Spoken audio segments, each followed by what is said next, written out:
accomplish that mission, and you're our friends, right? So welcome in. We're happy to see you, happy to have you guys here.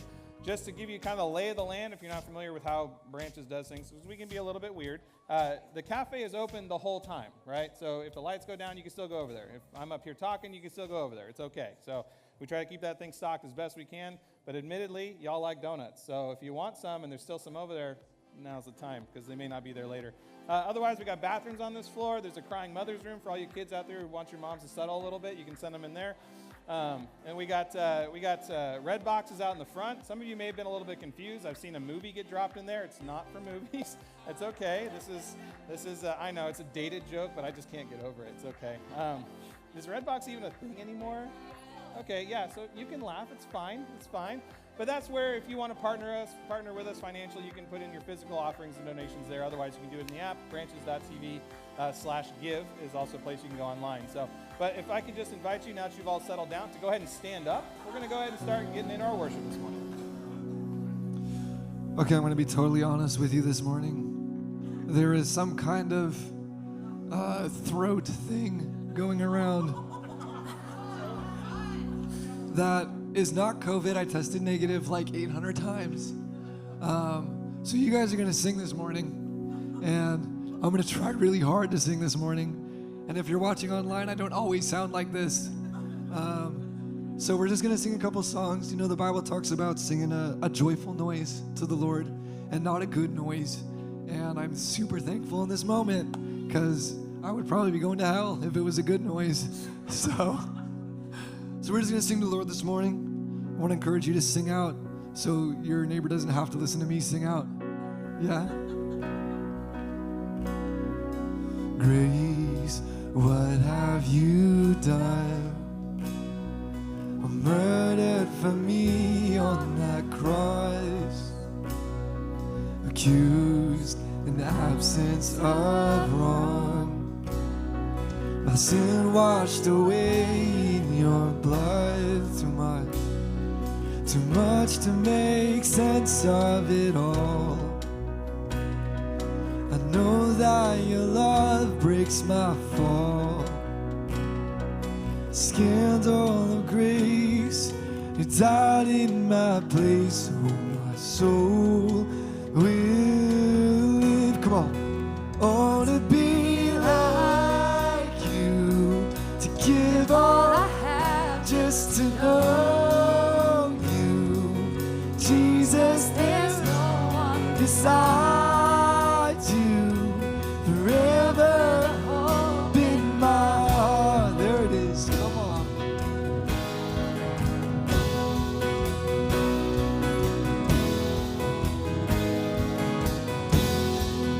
Death, where is your sting? Your power is as dead as my sin.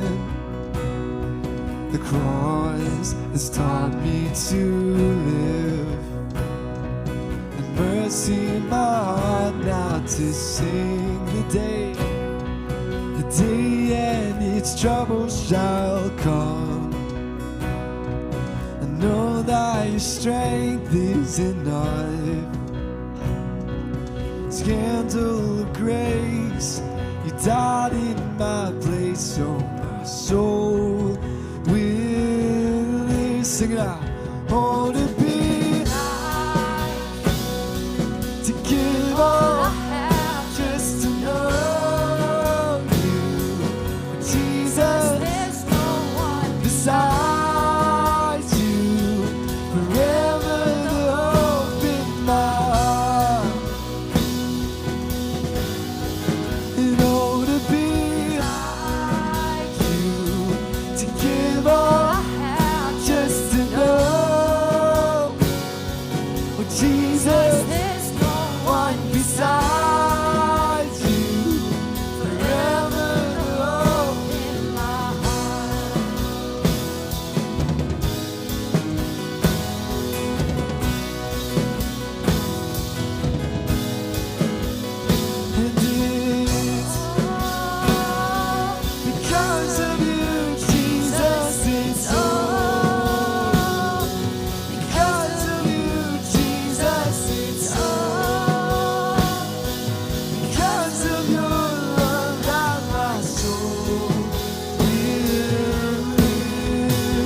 Hey, thanks. You guys sound awesome. Come on, give yourself some.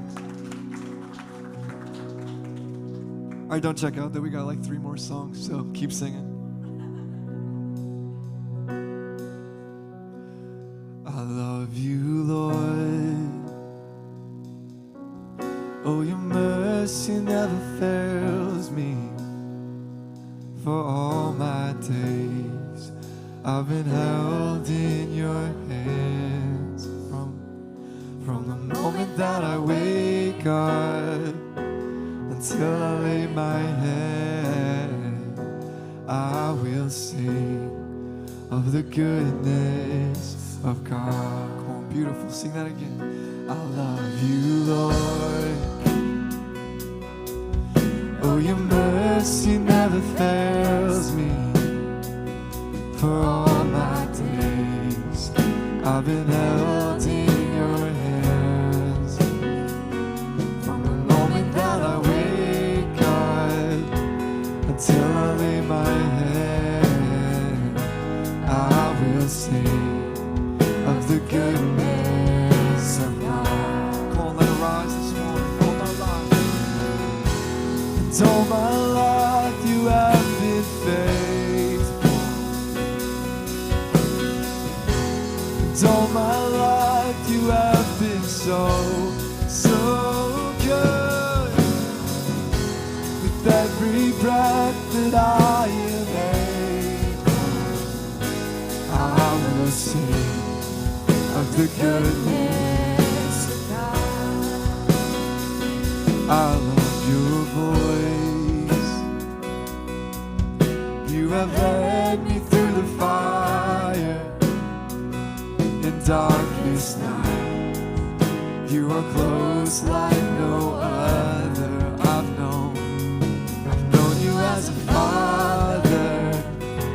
I've known you as a friend. I have lived in the goodness of God. Come on, my life, and all my life you have been faithful. And all my life you have been so, so good. With every breath that I am able, I will sing of the goodness of God. Come on, sing it out. All my life, and all my life you have been faithful. And all my life you have been so, so good. With every breath that I am able, I will sing of the goodness of God. Your goodness is running after, it's running after me. Your goodness is running after, it's running after me. My life laid down, surrender now. I give you everything, yes, son. Your goodness is running after, it's running after me. Your goodness is running after, it's running after me. Your goodness is running after, it's running after me. With my life laid down, I surrender now. I give you everything. Your goodness is running after, it's running after me. And all my life you have been faithful. And all my life you have been so, so good. With every breath that I am able, I will sing of the goodness of God. I will sing of the goodness of God.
so much for this morning. Thank you for this chance that we have to worship you, Lord, that we get to come together to raise our voices in that joyful noise, that we continue to be able to grow closer to you and to focus on you this morning. God, we love you so much.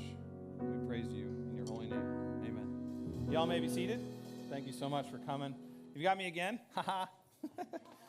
There will be another time after this. So, hey, that's better than I expected. So, you may have noticed earlier I was just welcoming you in, but honestly, we've got some other things, and since I've got all of you guys kind of as a captive audience, this is a good time to pull out your calendars, right? To maybe talk about some things that are coming up, because there is an opportunity every Sunday morning. I don't know if you're aware of that, where at around 9 o'clock we start setting up things, and at 10 o'clock we start this thing called the Sunday service. And it's a great spot to come and hear about God's word, to come and experience church. You know, this notion of gathering together and to connect with people. Really, actually, that's kind of the whole purpose and the whole point of the day, is to connect with people. And so when we have an opportunity to do things outside of Sunday, or maybe after Sunday morning, we should take it, right? Because we want to be able to be connected with people, because if we're building a church that we can grow our friends, or if we're building a church we can bring our friends to, that church is not the building. It's the people. It's the ecclesia. It's the gathering of the people for common purpose, that we would get to know each other better in common unity or community, right? And so I just wanted to talk about a few of the events that are coming up this morning before we get into the message today. And so the first one of those coming up on June 4th, which is a Saturday, is an opportunity for any of you fitness buffs out there to go and show us your stuff, right? To go out, walk, run the 5K hosted by the kids department. Now, the cool thing about this is that not only you get to do something outdoors and kind of be able to sweat together. I don't know if that's fun for people, right? You can tell I don't. Anyway, so the reality, though, is that we have an opportunity to go out, and there's a donation that you make in this event, and it goes straight to Riverside Community Outreach, which is one of our nonprofit partners that we just join up with. They're doing an amazing work with foster families and kids in foster care, and they're serving the needs of that community. And so we have an opportunity to come together, get some fitness, right? This is a positive, and help with their mission as they go and they help those folks. Also on that day, if maybe running's not your thing, and you're a guy, then you should come out and do the Fishers of Men event, right? So it's an opportunity to go fishing with the guys. Now, I just got to let you know, that boat filled up quick, but they found another one. Good news, there's some slots left. Bad news, there's only a few slots left. So if you haven't signed up for that, then now's an opportunity. This is a great day to go out. You're going to show up at Myron Smine's house. He'll introduce himself to you if you sign up. And it starts at 7 a.m., and they just go out. You don't need a fishing license. You don't need gear. They're going to provide all that stuff. You just get to go and hang out with some guys who just call Branches home, right? Which I think is a fair amount of them, because this room is kind of full. So good morning. Welcome. The next thing we've got going on, just in the next day, is June 5th. We're going to host a volunteer open house here at Branches after service. And so it's an opportunity not just to find out about how to get plugged in to serve, but we really think that that's one of the best ways to get connected into community, but also an opportunity for you to come and get just a brief update about how, what's going on around here, and to meet people who call this place their home. So if you're calling Branches home and you don't know anybody here, that's a great time to come. Right after service, we got a taco bar. You don't have to RSVP, just show up. Yeah, taco bar, awesome. I'll be there. I'll be there twice, right? I'm all set. I'm ready. Made some room. Didn't. Later in the summer, because we just want to keep this connection thing going the whole time, in July 17th, we're going to invite you guys to come to an after-service barbecue here at Branches in the backyard. So after service on the 17th, we invite you to bring your friends that day, come to church, and then right after that, you're just going to go out in the back. Again, no RSVP needed. No, you don't have to pay for the food. We're providing that for you. It's hosted by the men's and women's ministry teams here, so good job for them. Great job taking that on. July 17th, right after the service, come get some food that was cooked on an open flame. I mean, literally, it makes everything taste better. That's just gospel. I think it's somewhere after Luke. Anyway, so we've got one more event we'll talk about. This is a save the date for you, okay? Every year, we go out into the wilderness, and we get lost for a while, and then we come back. We call that camping, right? And so we've got the Branches Camp Out coming this year, July 29th through the 31st. Registration is not open yet, but I need you guys to save the date. Now, just so you're aware, we rented half of the campground at Hudson Parcher Park. Literally, you can cut it in half, and we took the entire other half. plus some of the slots other people wanted. So we've got some room. So once registration opens up, definitely check that out. But these are just some of the events that we're planning just for the summer, guys, just for the summer, as we continue to be a community, as we continue to be a people who want to come together with common purpose and unity together to celebrate Jesus, to meet people who are living here, doing life together. That's what we're all about. That's what church is for. So it's not just a Sunday morning, it's all the time. Don't even wait for events for us. Go out to lunch with somebody. Go take somebody to coffee. Say hi to somebody you've never said hi to. But that's what we're all about. Here at Branches, we want to build a church, a gathering, a group of people, so that we can bring our friends into it and get that group and gathering bigger and bigger.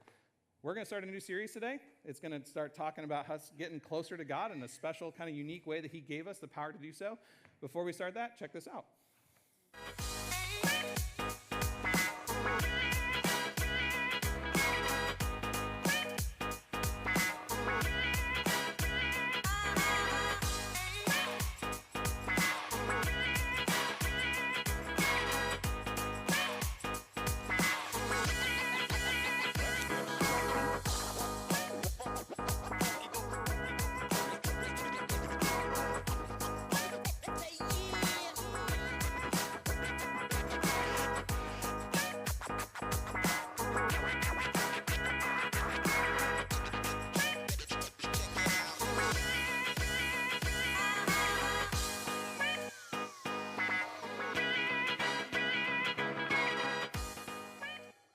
Good morning, Branches.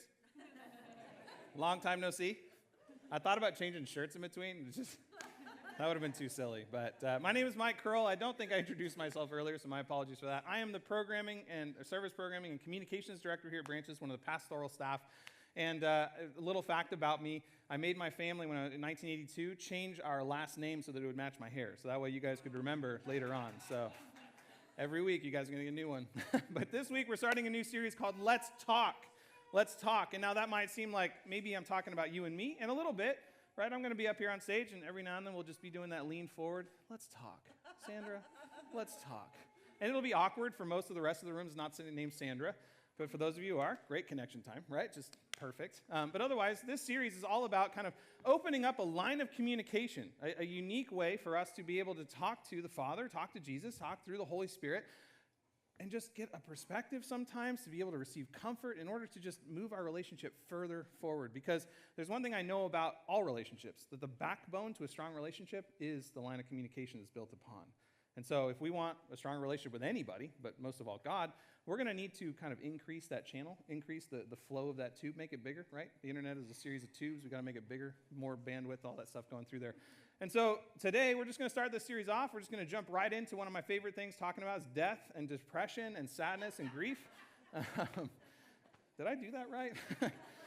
Okay, maybe I've made some errors in my flow programming. But today we are going to talk about some things that maybe aren't a lot of fun. And for myself, I know I'm only 40 or 39. How old am I? 39-ish. I've experienced some loss in my life, and I think many of you in here kind of can relate to that. Maybe some of you have lost a dear, beloved family member or a friend, or at least you've been kind of close or tangential to this notion of loss, right? And so for me, we lost my mother-in-law in 2015. Just the next year, we lost my grandfather, and just this year, actually, we lost my grandmother, his wife. So for me, myself, no stranger to grief, no stranger to loss, no stranger to this idea that something has been torn away, and now I feel more empty, feel like there's just something that's missing. And I think in a lot of spots, we often just try to kind of circumvent the process of grief and get straight to the good stuff, right? I don't know what that would be, right on the hills of grief, but we want to just get rid of the whole negative process, the whole negative feeling of that. But I think if anybody spent any time in a grief or a loss scenario, you know there's stages, right? And sometimes you kind of rework the stages over and over again, and every now and then you'll find yourself crying. I know I do sometimes when Josh sings just that perfect note when his voice is working. I just tear up, and it's ridiculous because I can't sing well enough to make myself cry, and there it is, right? And so there's just things that we do when we're experiencing grief, when we have experienced loss, where we just kind of settle down and we're just like, nobody understands. Nobody gets me. Why is the world still going? Why is it still moving? And so we're going to talk about a story about somebody who did lose something, lost really everything in her life. And so we're going to talk about how in her life she lost, there was just this big hole suddenly in her life. And then Jesus steps in. And that's an encouragement for all of us. And so I want to pick this story up, but I want to kind of give us some backstory first, because if we just jump right into it, the day will just feel really dark and dreary. So let's start with celebration first, right? Because we want to have a place to fall from before we hit the bottom. Jesus was on his way from a town called Capernaum, which is around Galilee, and he was walking around with his disciples. His disciples, at this point, not numbering 12, but numbering like the hundreds. Because what Jesus had been doing in the towns around Galilee, the Sea of Galilee, is he had been doing miracles. He had been healing the sick, healing the blind. People who couldn't walk suddenly could walk, and he was preaching and teaching in a way that nobody ever heard before, and he just spoke with so much authority. And so there's excitement around Jesus. There's excitement going on. And so he's got this crowd of people that are following him around who are literally like, what's he gonna do next? Right? This guy is amazing. Like, what's he gonna do next? And so as Jesus is going around, he winds up heading to a town called Nain. Tiny little thing, just little tiny town, just I think it's north of Galilee. And he's on his way, but he's got this entourage, right? We can imagine he's got the spinners on his car, he's got his entourage going with him, and he's just making his way north. And it's just a party. It's a big celebration. Tons of people going with him. And so it picks us up in a book called Luke. And Luke, as we talked about last week, but it's okay if you don't know who this is, Luke was an investigative journalist, a doctor. And so he was going around interviewing people who were either directly interacting with Jesus, or even the people who received miracles from Jesus. So he's getting the firsthand accounts of what happened while Jesus was doing his ministry. And he wrote it down in a book that we call Luke, because we're super clever with names. That's what we do. So, rather than this is Jesus' story, we say Luke, because that's the author. So here it is. We pick it up in Luke 7. And in Luke 7, it says, soon afterward, this is soon after healing a servant in Capernaum of a Roman centurion. So the enemy, he healed the servant of an enemy. And he did it without even touching the guy. It's amazing. And so he's got a lot of people, a lot of excitement, went with his disciples, again, not just the 12, lots of people, to the village of Nain. And a large crowd followed him, right? This is a jubilant crowd. This is a crowd that's joyous. They're anticipatory. Like, oh, we're going to a new place? More miracles, more things to do. The what's next of this moment. The what's next of this moment. They have this excited mentality. And their big crowd is about to run into what we're going to talk about as kind of the 3 C's of the day. They're going to run into crisis. They're going to run into comfort, and then consequence. And so that's kind of what we're doing today, is we're talking about the crisis, the comfort, and the consequence of as Jesus is moving forward with this expectation, this high feeling. That crowd is moving forward into a place that's in a crisis. In fact, we see that in the next part of this story where we pick it up. It says that a funeral procession was coming out as Jesus approached the village gate. Can you imagine kind of the two crowds meeting each other? Like, hey guys, we're doing a great work. Yeah, and then everybody's walking out like, right? Like there's like the huge juxtaposition of what's going on here. In fact, for the people who are in mourning, the people who are in grief, it might even feel like that crowd is being crass. Like why don't they understand? In fact, when I've had my own lost experiences, I don't understand why the world continues to spin. What the heck is going on? I think many of us who've experienced loss, we really just don't understand why the world doesn't stop to understand and to grieve with us. Because it's such a big thing. I mean, loss is a huge thing. It feels like it takes a bigger chunk than we even realize the person that was in that spot inhabited. And suddenly there's so much more of us gone. And so this crowd is coming in and they're meeting. And what had happened was a young man who had died was a widow's only son. Now she's experienced the 1-2 punch because she's a widow, right? Which means she's already lost her husband. That was hard. And now she's lost her only son. Harder still. Harder still. And it's interesting because in this time period, similar to what we do today, and you may not believe me, but we'll cover it, what may have happened, this is kind of culturally accurate to the time, is that a large crowd had followed, it was going with her in mourning, and what was going on was that some of those people were paid mourners. They were professional mourners, right? She would have had friends, she would have had maybe some family if they're around, but there would have been people who were literally paid or incentivized to come and mourn with her, because the idea at that time, and we do this now, the idea at that time was that if you could get more people kind of understanding what's going on, or at least saying that they understand, that maybe that would help soften the blow of what's going on. Anybody ever been to a funeral where they provided food at the reception? Yeah, we're incentivizing people to come and mourn with us, but the reality is that the loss is personal. The loss is ours alone. Nobody else can feel the exact same way that we feel in that spot. And so, yeah, this lady is being followed by a crowd, and the goal is to try and soften the blow, and they're carrying the pall out there, the pallbearers, they're carrying the body out there, and they're getting ready to bury it outside the town, and she's alone. She's alone in her suffering. She's alone in her grief. And then there's this boisterous party on its way into the town, interrupting what should be this most sacred of spots, this most sacred of things going on. But inside of that crowd, in fact, at its head, is a man who might be able to solve all the problems. She just doesn't know it yet. His name is Jesus. And so we continue. It says, when the Lord saw her, now when the Lord saw, that's when Jesus saw her, his heart overflowed with compassion. Now, overflowed is an overabundance. There's no stoppering it, right? Like, oh, Jesus just keeps coming out. I can't pack it down. It's too much. Now, keep in mind, Luke is an investigative journalist, so his whole notion is writing down accurately the details in which he was able to get in an interview or even from firsthand accounts and sometimes from what he had seen. And so when he's talking about overflowed with compassion, that means that Jesus was wearing on his sleeve, on his countenance, there was obvious compassion upon Jesus. It was obvious. His heart was broken. It's not like, oh yeah, I feel really bad for her. And Luke only knows that because he said that. No, you could see it on Jesus. That's why he wrote it down. Overflowing with compassion. Now, compassion is a weird word because we don't often think of compassion kind of accurately to how they were using it at this time. So compassion, really for us, compassion is your pain in my heart. Your pain in my heart. Right? It's an empathy at the extreme. Compassion. Common passion, meaning that we now have a common piece going forward, right? So we can go to the next two slides over there, Jet. One more. We'll jump back into the story because we want to catch what he says because he has an overflowing of compassion, right? So when the Lord saw his heart overflow with compassion, and he says, what everybody who's ever been through grief counseling will tell you never to say, don't cry. It's pretty insensitive, Jesus. I don't know if you're aware, but that's kind of like 101 in the book. Like, you just don't say that. Like, you're allowed to cry. And I think all of us in here, yeah, we're allowed to cry. We're allowed to feel that pain.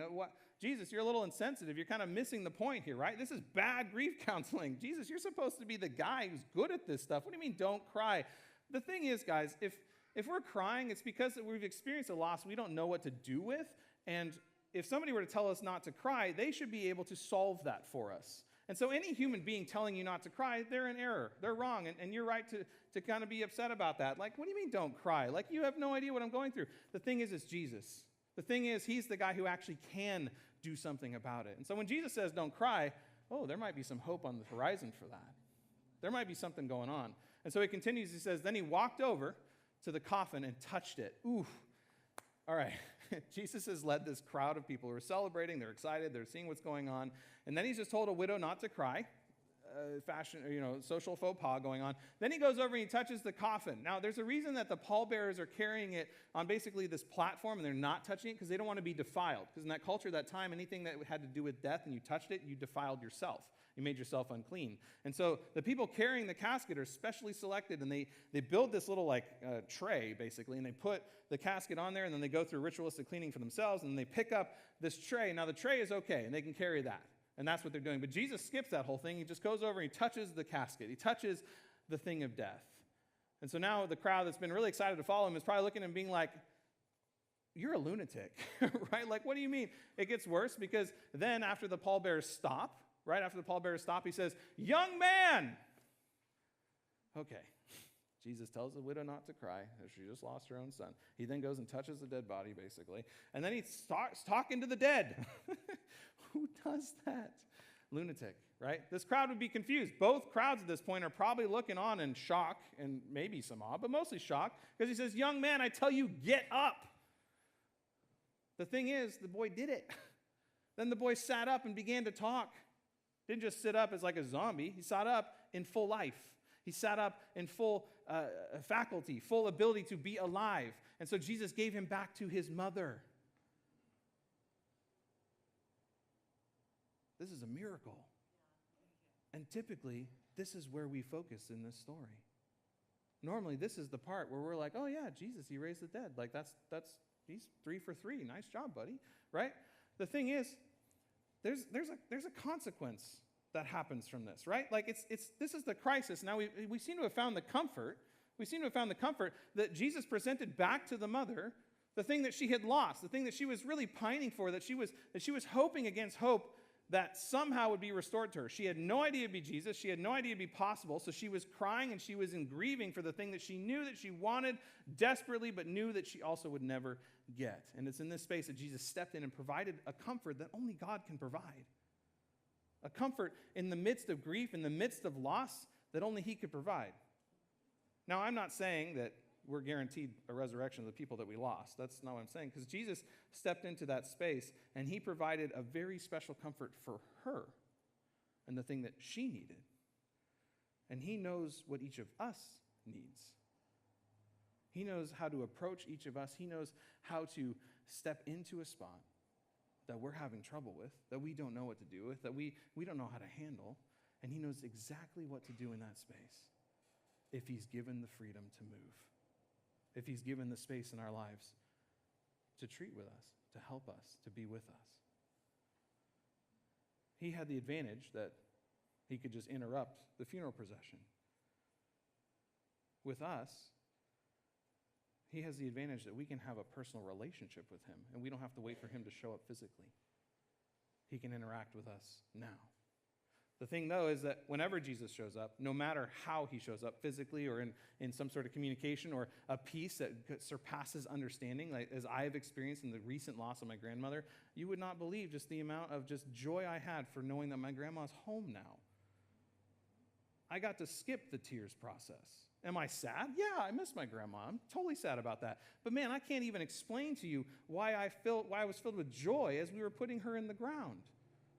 I was filled with this peace, and I'm looking around at my family, and some of my family are not taking it well, and I'm able to just look at them and say, hey, I didn't say don't cry, because that would have been, I'm human. But hey, let's pray.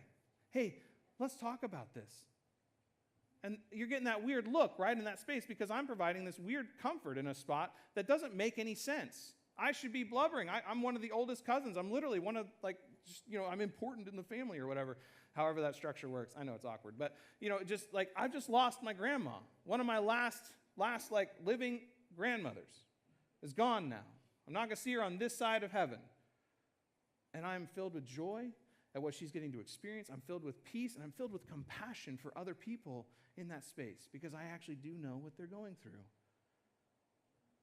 And that comes from an interaction with Jesus. And so it's in that space right after the comfort that we've had an interaction with Jesus that we get to move into a word you may not normally associate with the comfort of Jesus, which is consequence. What are the consequences when Jesus comes and interacts in a space, any space? Well, one of them is fear. The crowd experiences great fear, right? Great fear swept the crowd. Now you might be thinking, fear, that's a really strange reaction. He just raised somebody from the dead. Wouldn't they just be celebrating like, whoa, that's amazing? If you've ever seen the power of God walking around amongst you and doing something that's outside of the natural order, you would be afraid too. Because we have a fear of the power of God. Now I've heard it said, I've heard people kind of fight back and say but God is so good. Why should I be afraid of him? Why should I be afraid of him? Now I'm going to bring up a quote here, and it's from a book that I highly encourage everybody to read, but it's not homework, promise. And it's called A Grief Observed, and it's by a gentleman named C.S. Lewis, and he's a mid-century or mid-1900s philosopher, Christian philosopher, and he lost his wife. And so he wrote down basically kind of in a story form, and he wrote down the process that he went through in his grief. And one of the things, just a quote that I found just entertaining, honestly, in that was, it was talking about how people would kind of fire at him and be like, how can you say that we're supposed to be afraid of God? Why is it okay for this crowd to have this fear in this moment of great miraculous triumph that's going on? And he said, well, hold on a minute, right? Hold on a minute. What do people mean when they say, I'm not afraid of God because I know he's good? Have they never been to a dentist? I love that. Now, granted, some of you in here literally think the dentist is out to get you, and I apologize, take that to Jesus. But the reality is, like, this is a profession, right? Think of any profession that needs to maybe cause some pain, cause some harm, cause some things to go through a trial that maybe we don't want to experience. Maybe we don't think that there's any good that comes out of loss. Maybe we don't think there's any good that comes out of grief. And in that space, we trust the medical professional, we trust the dentist, we trust whoever it is to be able to know that that is necessary to get us to health, to get us to what we need to be to. And Jesus is no different. We might be experiencing things where we're like, you can't be good. How come I'm going through this? You can't be good. And yet, any of us been to the dentist? Any of us been to a doctor? Any of us had kind of that bad news come to us in some aspect, some area of our lives, and we look at that and we say, all right, so what do I do? I'll do anything. What do I do to move back to health? Jesus is providing that answer. Sometimes grief, sometimes sorrow, sometimes loss is that answer. But no matter what, when Jesus interacts with you, you're going to experience fear because you know there's power there. And it's okay to be afraid of scary things. But the other thing the crowd does, because they don't just sit in fear. We're not meant to fear and cower away from God. We're meant to have fear and respect for his power, but then to come closer. And so the crowd reacts in another way too. They start praising him, right? So it says, great fear swept the crowd, and they praised God, saying, a mighty prophet has risen among us. Now, what had happened in this area, just a little interesting to me.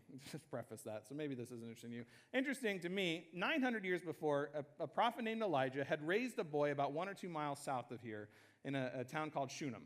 Now, he did it by laying on the kid and enacting raising him from the dead 3 times, and then he prayed to God 3 times. There was this whole intercession thing, and everybody views Elijah as one of the greatest prophets to ever walk around. The guy had power. The guy was in counsel with God all the time, just able to execute things. And then his apprentice, right, the guy coming right after him was Elisha, and he was considered a greater prophet because in the same town of Shunem, a few years later, another boy had died to a couple, and he was able to raise him after 2 intercessions, not 3, right? So he's a greater prophet.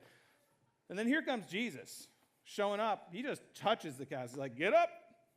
So everybody's like, whoa. It's the local lore of this area, right? They know Elisha. They know Elijah. They know the stories. They know what's going on there. And they're looking at Jesus like, whoa, this is a greater prophet than even them. So they're like, yes, we've got a new prophet. But some people looked beyond what the expectations that we have when we see things going on around us, and they actually saw the reality, the truth beyond that.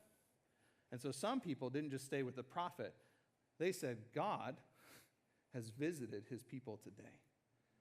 The presence of God had come into this space. The presence of God had come in, and he had started to wreck our expectations. He started to wreck the places where we thought we'd be able to wallow in sorrow and grief and just lie down and die.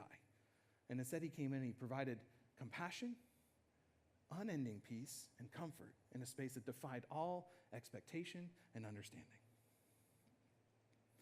And because of that, the news of Jesus spread all over the place, throughout the surrounding countryside and all of Judea. And it's in that space where we see the consequence of God's interaction, is that every time God interacts, people get transformed and God is glorified. And so you might be going through a spot right now, as I feel like I'm going through right now, with some grief, with some things going on, some losses, right? And I'm thinking to myself, what is the point of this? But then I remember and I recognize and I start to receive this crazy peace, this crazy joy in what seems like an inappropriate time where I might want to laugh at a funeral. And I start to recognize that I'm being transformed and I'm moving into a space that's healthier, that's more heaven-bound. And the people around me are getting an interaction with the God that lives inside of me, and he's being glorified. And the thing about this, and why we're calling this series Let's Talk, because today's an intro day. We start off slow, right? The thing about this series called Let's Talk is that when we run into a spot, when we're in a place, and we really don't know what to do, and we're in a spot where we just think like, that's it, throw in the towel, there's nothing left for me. Oh, wait, maybe I should turn to somebody who can do something about it. I've heard God is a good answer for that. I've heard Jesus has an answer for that.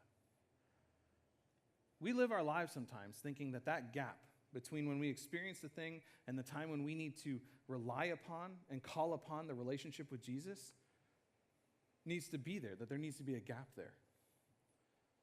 But the truth is, we're called to be in a relationship so that it's already there. And so, as mentioned earlier before, the backbone to any strong relationship, the backbone to any just solid relationship is communication. And so what we're talking about, where Jesus approaches the widow and he says, don't cry. He's making a promise to her in that moment. He's saying, I'm going to solve this. You don't need to cry. You don't need to feel nothing but sorrow, nothing but pain. Yes, loss hurts, but I will solve it. I may not solve it in the timeline that you're thinking is what you need, but I know what you need. I made you. And Jesus has that for every single one of us. Jesus literally is looking at us and saying, I'm right there. I'm knocking. I'm knocking on the door. And I'm saying, hey, let's talk. Let's talk. And it's up to us to answer. It's up to us to answer that door. And so in that space, we need to be willing to start a conversation. We need to be willing to start into a relationship. Now, some of you in here are thinking like, why would I want a relationship with God? I don't even think he exists. Then there's no harm in talking to the air, is there? But for others of us, we claim, we state, we say, I follow Jesus. I believe in Jesus. How's your communication life with Jesus? How's your communication life with God the Father? Are you on your knees in the morning praying? How long? This is not about checking a box, guys. What we're going to do in this series, because we got a while in it, and we want to make sure that this is an on-ramp for everyone. And so this week, I want to challenge us. This week, I want to challenge us to just start small. And some of you in here will be like, that's too small. Fine, go faster, further, awesome, do it. You're great. But for others of us, we're in here like, that's a lot. That's okay. It's okay. Let's feel that tension a little bit. But I want to challenge every single person in here today, not this week, today, to pray for 5 minutes. To pray for 5 minutes. And I'm going to pray in just a moment, and that doesn't count. That's mine. I did that one. You got to do yours. And I would encourage you, if you're going out for lunch, meeting some new people, pray together there. That'll count. Let's start with 5 minutes. Just start with 5. We're going to make it longer. We're going to be able to do this better. We're going to be able to do this stronger. Because if you want a relationship with somebody who's able to provide incomparable passion, compassion, peace, joy, through suffering, through pain, through loss, then we need to be willing to establish a relationship with that person. So that the time between when we feel that and the time when we call out for help is instant. It's instantaneous. Because, man, I think all of us want a relationship. We want somebody in our back pocket that we can call in a hurry. It kind of sucks when they're not there, though, when they're not in our back pocket, when we don't even know where to go, when we don't even know who to talk to. So let's start today. Let's start today establishing that line of communication, building up that strong relationship. It's available for everyone. It's available for the person who's been walking with Jesus for their entire life, and it's available to the person who was cursing them yesterday. I was that person. I was that person cursing Jesus 3 hours before I came to believe and follow him in my life. It can be that fast, and it can be that radical, and all it takes is a willingness to have a conversation. And so when Jesus comes up, knocks on your door and says, hey, let's talk, will you answer? God, thank you so much for this day. Thank you for giving us this opportunity to be able to come together, to worship together, Lord, to be able to experience what you have for us, God, that you would be willing to walk with us through the darkest, through the hardest times in our lives, Lord. I'm so thankful for you in my life as you have shown that to me. And God, I pray that that's able to be available to anyone who calls upon you, Lord, that is available to anybody who asks for you to come into their space, God, to provide them with that peace, to provide them with that passion, that compassion, and that space of joy in a place where joy is just not normally found. God, we love you so much in this place. We praise your name. Amen. If y'all could stand, we're going to sing one more song.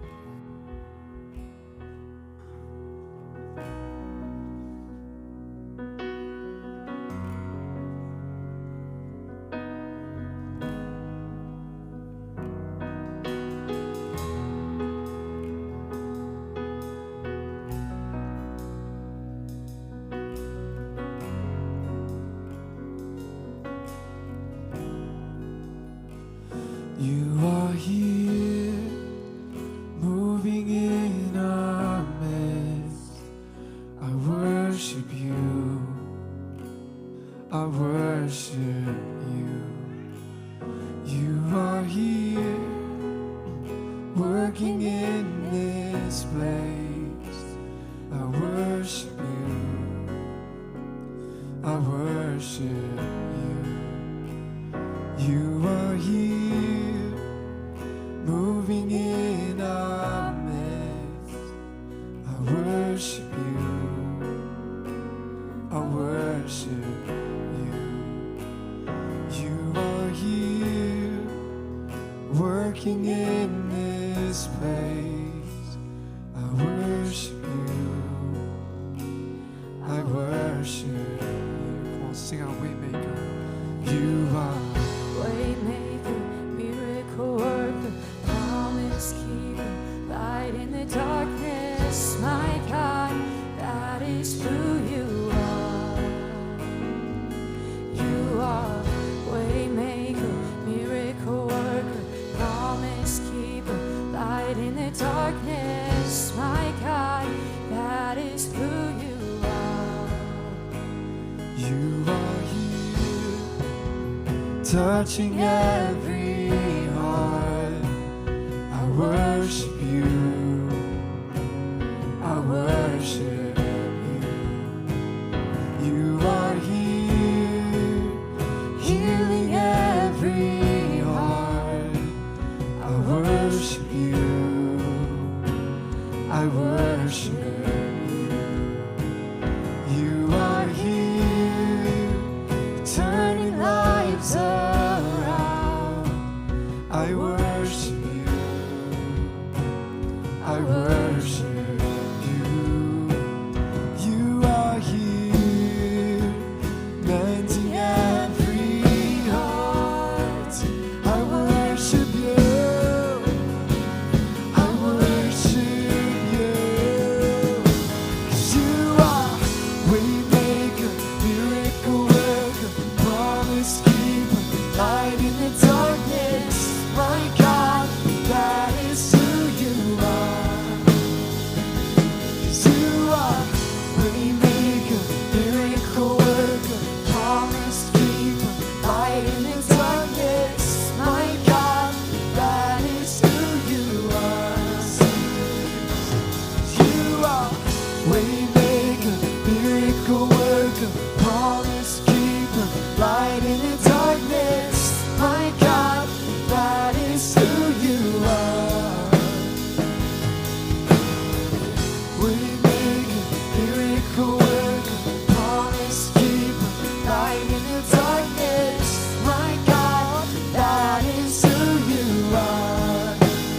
That is who you are. That is who you are. That is who you are. That is who you are. That is who you are. That is who you are. That is who you are. That is who you are.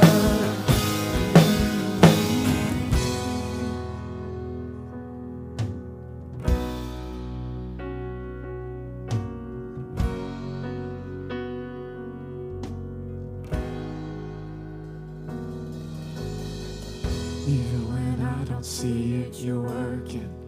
Even when I can feel it, you're working. You never stop, you never stop working. You never stop, you never stop working.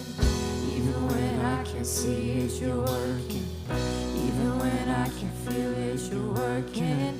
You never stop, you never stop working. You never stop, you never stop working. Even when I can see it, you're working. Even when I can feel it, you're working. You never stop, you never stop working. You never stop, you never stop working. Even when I can see it, you're working. Even when I can feel it, you're working. You never stop, you never stop working. You never stop, you never stop working. Waymaker, miracle worker, promise keeper, light in the darkness. My God, that is who you are. Oh, this is it. Waymaker, miracle worker, promise keeper.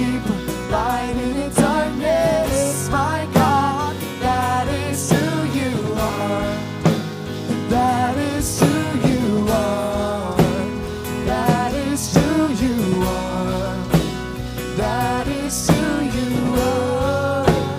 That is who you are. That is who you are. That is who you are. That is who you are. That is who you are. Waymaker, miracle worker, promise keeper, light in the darkness. My God, that is who you are. I'll proclaim it all day. Waymaker, miracle worker, promise keeper, light in the darkness. My God, that is who you are.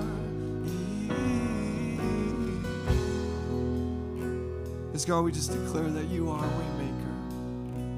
Lord, that you make a way where there is no way. Lord, I just pray that you would just flood our hearts this morning. Lord, that we would just be seeking you throughout the week. God, that you would just remind us to be in your word, God, to just be a light to people around us. Lord, just to talk with you. Lord, we love you. We want to be changed to be more like you. In Jesus' name. Come on, everybody said, amen. Hey, God bless you, branches. We look forward to seeing you next week. Go and be a light to somebody and love on someone. Amen.